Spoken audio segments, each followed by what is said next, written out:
Hi, good evening everyone, and thank you for being here for my presentation. My presentation is on comparing nuclear disasters, Fukushima and Chernobyl. I spent the past week researching this information, and I hope that you find it interesting and informative. The presentation is for English 360, and the goal is to practice presenting technical information to a non-technical audience. Okay, so here is my forecast. We'll be going over the following: history of Chernobyl, history of Fukushima, comparison of the meltdowns, deaths and illnesses, exclusion zones and environment, and there is a conclusion at the end. So the history of Chernobyl meltdown. So the construction began in 1972. The completion of the first reactor was in 1977. Interesting, there is a partial meltdown of Reactor 1, which was unknown until after the disaster event. April 26, 1986, Reactor 4 goes into meltdown, which is known as the disaster. It was caused by a poorly designed reactor that overheated when calibration was being done. Despite the disaster, the plant continued to be active, which is interesting, and plans to fully decommission were put into place in 2000. Also, the government of Ukraine owns the plant. History of the Fukushima meltdown. Construction began in 1967. TEPCO falsified scandal. So TEPCO is the Tokyo Electric Power Company. The scandal was that the company falsified documents by submitting fake inspection forms and repair reports. And they admitted to falsifying these documents back in February 28th, 2011. So there are also plans to expand the plant, adding 2 more reactors, which unfortunately were canceled due to the meltdown.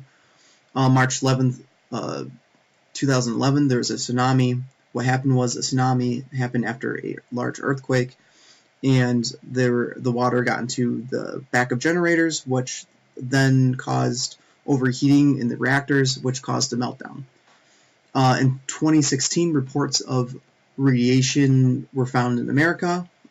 These were low enough levels to not be harm to any humans. So, comparison of the meltdowns.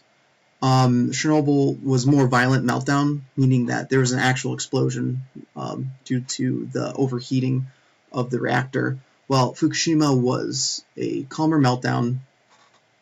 Chernobyl had released more plutonium than Fukushima did. Both released iodine-131, and both produced strontium-90 and cesium-137.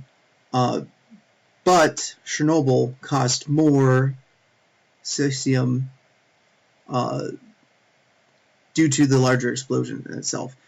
And those two, strontium and cesium, have a longer half-life, meaning that it'll take 30 years for the decay of the radiation material to dissipate. Deaths and illnesses. So, Chernobyl, there were 2 workers that died in the initial blast, while 29 workers died in radiation poisoning later on. Cancer increased for children in the Ukraine, increased more than 90%. While Fukushima, there's no initial deaths, and there's a guesstimate that about 10,000 deaths may have been caused to people 60 or 66 or older, due to their older age, and the small radiation could have influenced their deaths. Exclusion zones and environment. Chernobyl had an 18-mile around the plant exclusion zone, displaced 200,000 people, and lately in the environment around, animals have inhabited the area. Fukushima has 12 miles around the plant of a no-go exclusion zone, but it has displaced 10,000 people, and then there's evidence of butterflies having genetic mutations. The conclusion: both events are disasters.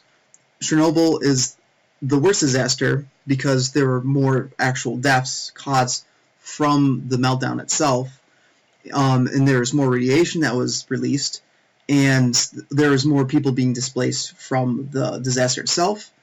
And overall, nuclear reactors have high risk. So part of talking about this stuff is to learn the high risks of nuclear power. And events like this can happen if we continue to use nuclear power. And that concludes my presentation. If you have any questions, please let me know. Thank you.